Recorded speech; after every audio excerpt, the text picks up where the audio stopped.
Hi folks, Kyle Anderson here, and I don't know about you, but I've spent a lot of time this summer thinking about comic book characters in blue. Like, easily more than I've thought about the Roman Empire, which is zero. No guy actually thinks about the Roman Empire, even if they're taking a Roman Empire class in Rome.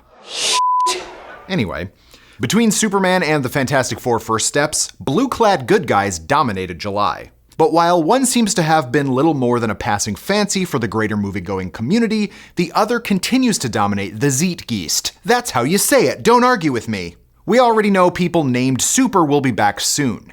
Next year we'll see Millie Alcock and Crypto head to outer space for Supergirl, but what of Clark Kent? While initially keeping stum about the future of David Corenswet's Boy Scout, DC Studios co-head James Gunn has revealed he's working on a follow-up now, but it won't be Superman 2. Or will it?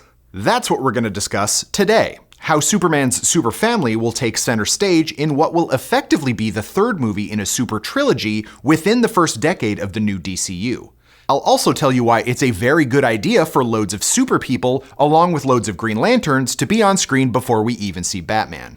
While we won't be spoiling anything too crazy here, if you still haven't seen Superman, it's on digital now. Go watch it and then come back. And if you want to read all about this instead of listen to me talk about it, hurtful, Eric Diaz has you covered on Nerdist.com.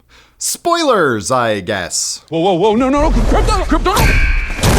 Stop, Crypto, stop! James Gunn ushered in the DCU, an era of gods and monsters, by writing 3 projects in a row. Gods and monsters. The animated Creature Commandos Season 1, Superman the movie, and Season 2 of the almost totally recanonized Peacemaker. By his own admission, it was too much, and he wouldn't be able to keep up that pace forever. But before Superman even premiered, Gunn also said he was writing something else, and that it might be a follow-up to Superman, though he refused to ever say it was Superman 2. In fact, he'd correct anyone who intimated it would be.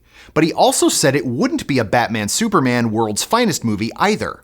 However, he did keep saying it featured Superman prominently. So unless he plans on hopping directly to a Justice League, Justice Society, or some other large DCU crossover, perhaps with the Justice Gang we met in Superman 2025, it seemed like he was just splitting hairs. Just another day in the life of the Justice Gang! Not our name! It's just a working name! We got a bit of clarity earlier this month thanks to Warner Brothers head David Zaslav, aka DJ Davey Z.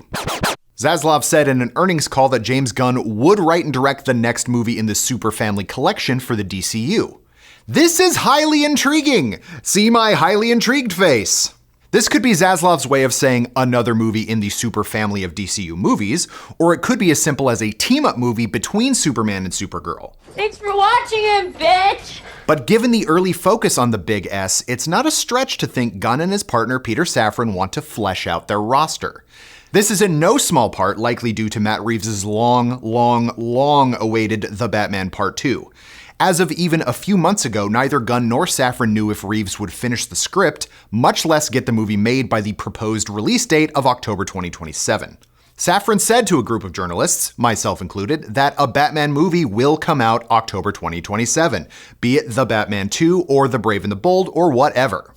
So, all of that is to say, now that the script for The Batman Part 2 is at least in a workable condition, and a Battinson movie will finally head into production, it seems very unlikely that Gunn would want to muddy the box office waters with the DCU's foray into the Dark Knight and his Bat family of characters while the Batman crime saga hasn't wrapped. But you know who else has a family? Superman. Could the Super Family movie Gunn is writing be a literal Superman family movie? The concept of the Superman family has been around since the Silver Age of the comics, when DC Comics expanded the Man of Steel's family of Kryptonian characters beyond just one last son of Krypton. In the late 50s and early 60s, readers were introduced to Supergirl, Crypto, Streaky the Super Cat, and more. Even Jimmy Olsen was getting powers every 5 minutes. By the 70s, there were even enough extended family members to produce a monthly Superman family series. That concept keeps getting new life. Since the 90s, the Superman family expanded even more. In addition to Supergirl, there was her alt-universe counterpart Power Girl, as well as Superman's teenage clone Superboy. There was also Steel, who took over for Superman when he was dead, and much more recently, characters like Kong Kenan, the Superman of China. But more recent developments in the DC universe have truly made the Kents a nuclear family, with Lois and Clark raising their half-Kryptonian offspring, Jonathan.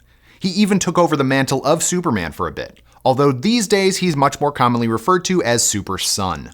So could the upcoming James Gunn Superman family movie actually just be that, a story about Superman, Lois, and their mighty family?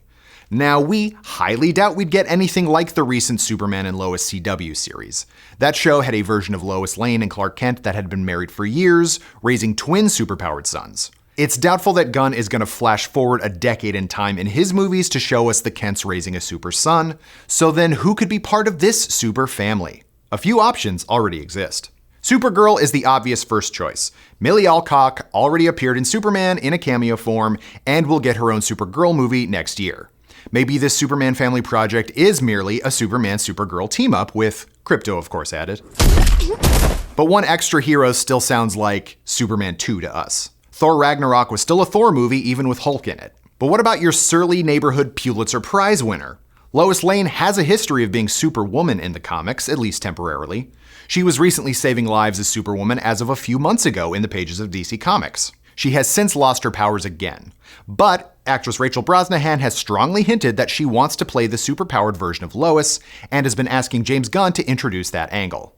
While the Superman follow-up film wouldn't jump forward a decade, it stands to reason that Lois and Clark could be a married couple by the time we see them in a few years. I thought I might give you an interview.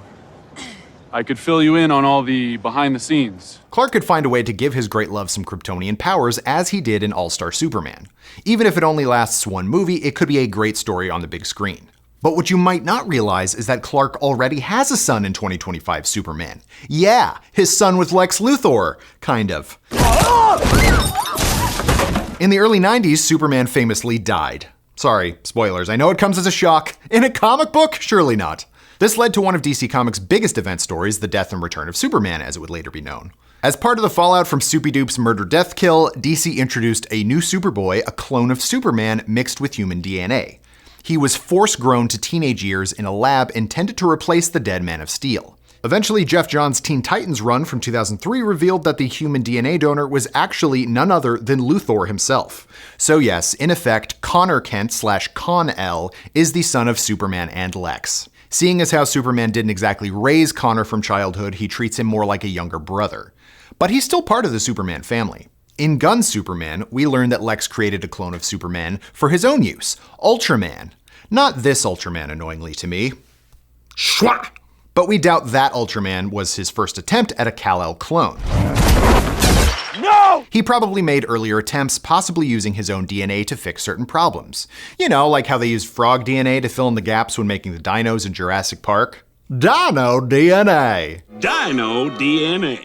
What if Superman discovers a teenage Superboy in Luthor Corps' cold storage unit or something and adopts him? Superboy is also a key member of the Teen Titans, who are getting a movie down the road as well. So this could be the perfect way to introduce him to the DCU. So, if we have Superman, Supergirl, Krypto, Superwoman, and Superboy all in one movie, what villain would even stand a ghost of a chance? Lex? I mean, maybe.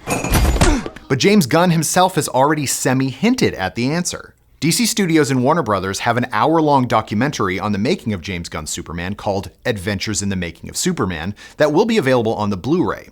If you didn't see it, it was on YouTube for a little while. It's a fascinating behind-the-scenes look at the process of relaunching the iconic character. Thanks to Comic Book Movie, we've learned that some eagle-eyed viewers have noticed something interesting in the doc. There's a storyboard that may hint at what we could see in the follow-up that Gunn is currently writing.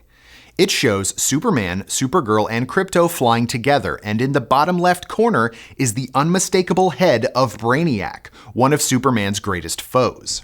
Is the new movie indeed a Superman family movie where the L family takes on the evil AI from space?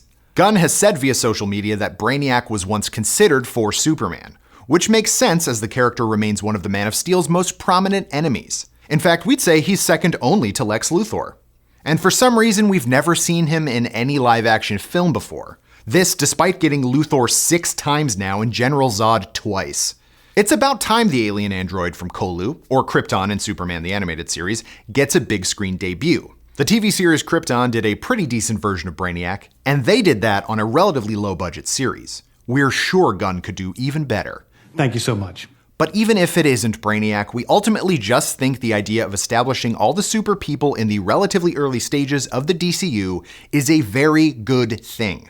Batman will always make money and people will always go see it, at least initially. It's not about money, it's about sending a message.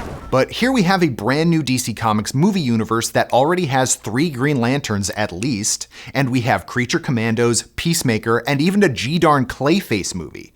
It might be easy for the central figure in the DC canon to be overshadowed. By focusing so much attention on the supers, it ensures that the DCU will be a place for hope, even if some of the other entries get dark or uber violent or very sweary.